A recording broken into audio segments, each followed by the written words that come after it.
Fala, jovem investidor, seja bem-vindo ao meu canal. Hoje iremos comentar sobre o rebaixamento das ações do Banco do Brasil e, consequentemente, elevaram as ações do Banco Santander.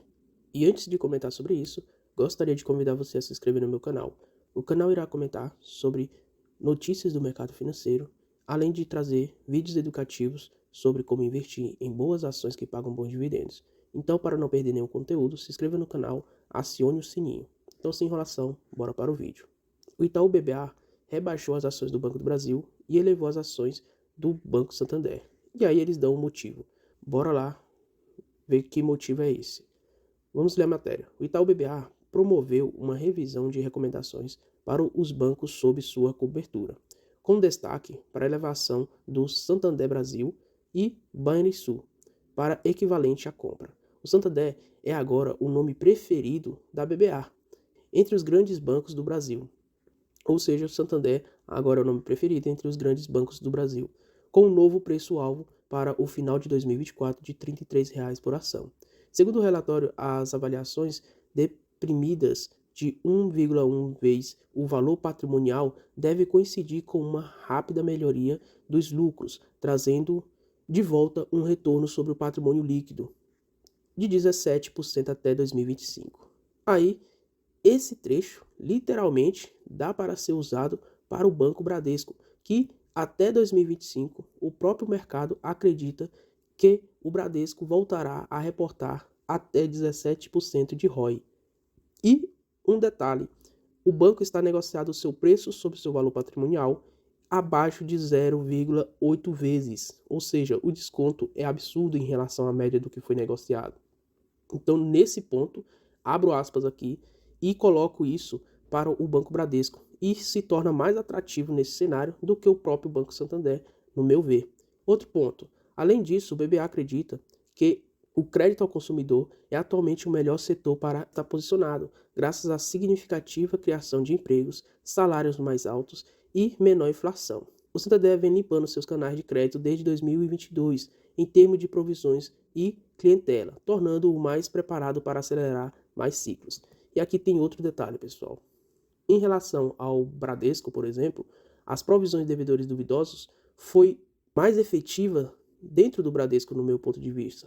Enquanto, por exemplo, o Santander não provisionava 100% do risco a Americanas, o Banco Bradesco provisionou 100% desse risco.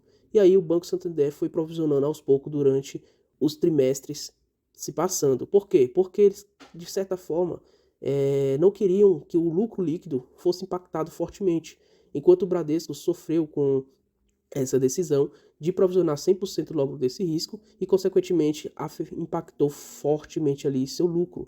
E aí as cotações despencaram juntamente com esses lucros. Então, tem aqui uma diferença entre os dois bancões que tiveram quedas muito fortes no lucro em relação às provisões de devedores duvidosos. Então, tome sempre cuidado. Lembre-se sempre por qual motivo o lucro caiu. Por isso que eu sempre gosto de falar, olhe para o caixa, porque o lucro você consegue camuflar. Então olhe sempre para o caixa, porque o caixa não engana ninguém. Se o caixa estiver forte, consequentemente a empresa é forte. Se o caixa estiver fraco e o lucro crescendo, pode levantar um ponto de alerta. Aí eles abrem aspas aqui, juntamente com uma nova abordagem de mercado e de atendimento ao cliente. O primeiro trimestre já mostrou ganhos de participação de mercado em áreas-chave, como cartão de crédito, folha de pagamento, veículos e pequenas e médias empresas. E aí, outro adentro aqui.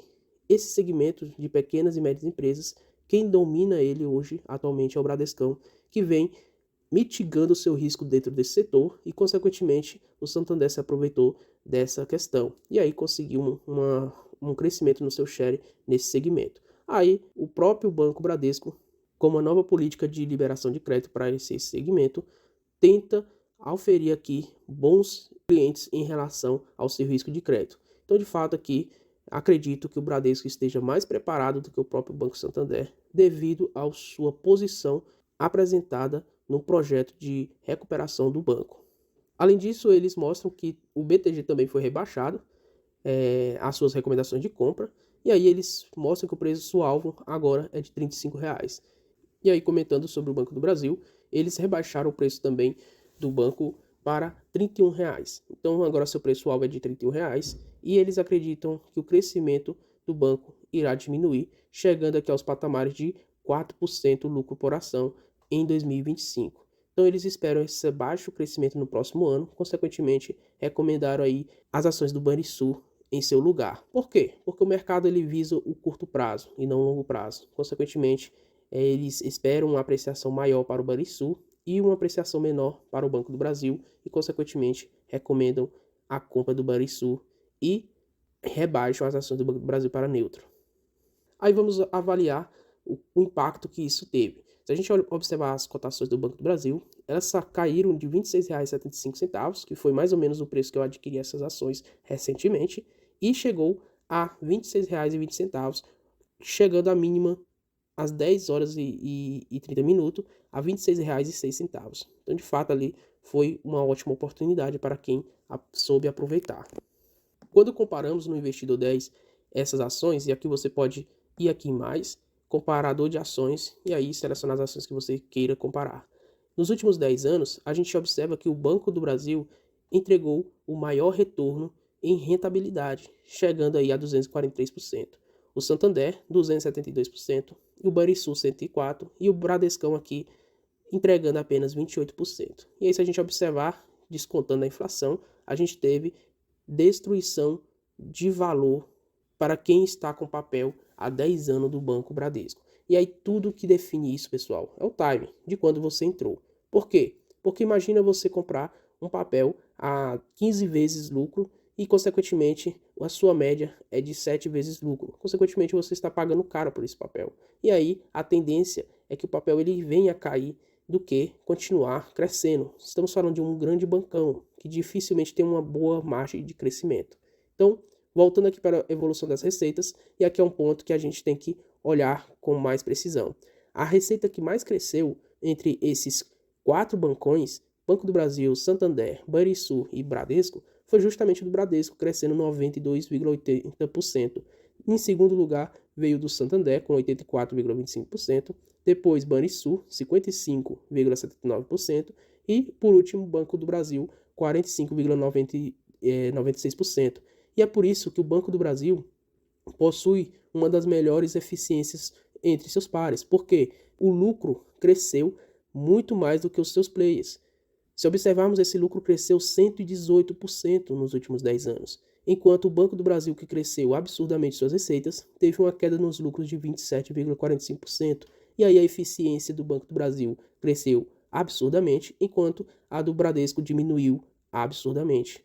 Isso também foi o caso dos bancos Santander. Aí é aquele detalhe. O lucro foi afetado fortemente pelo Bradesco, pois as provisões, a política de provisões de devedores duvidosos que foi implementada no Bradesco foi de forma incisiva, enquanto a do Santander foi de forma progressiva. Consequentemente, isso camuflou os resultados do lucro líquido durante os trimestres e, consequentemente, o do Bradesco foi maior impactado e por isso a gente consegue observar essa forte queda. Essa é a minha interpretação. Quando eu parto, então, para quais dos bancos tem maior cenário de crescimento, eu observo que o Bradesco se sai melhor até que o Banco do Brasil nesse sentido de crescimento nos próximos anos. Por quê? Porque o Bradesco tem uma receita absurda e esse crescimento nos últimos 10 anos foi acima de 90%. Consequentemente, o Bradesco precisa otimizar suas operações para fazer com que todo esse crescimento nas receitas retornem em lucro, se transformem em lucro. E para isso eles precisam otimizar o operacional e, consequentemente, estão se movimentando para isso com seu programa de recuperação. E aí, quem sabe chegar a um crescimento nos próximos anos do seu lucro líquido apenas sendo mais eficiente. Ou seja, não precisa nem de muita coisa. Basta fazer o que outros bancos já fizeram, como o Banco do Brasil e o Banco Itaú. E aí, consequentemente, iremos observar uma forte crescente nos lucros do banco e acredito que esse crescimento será muito mais intenso do que o do próprio Banco Santander. Então aqui discordo totalmente dos analistas, tendo preferência para Banco do Brasil e também Banco Bradesco. Se compararmos, por exemplo, indicadores de valuation, como PL, PV, preço sobre seu valor patrimonial e dividendo yield, a gente observa que apenas no preço sobre o valor patrimonial, o Banrisul, ele é o mais descontado. Além disso, estamos falando de um banco regional em comparação com com bancos nacionais. Então, de fato, aqui também existe essa discrepância e também explica esse desconto altíssimo no Banrisul.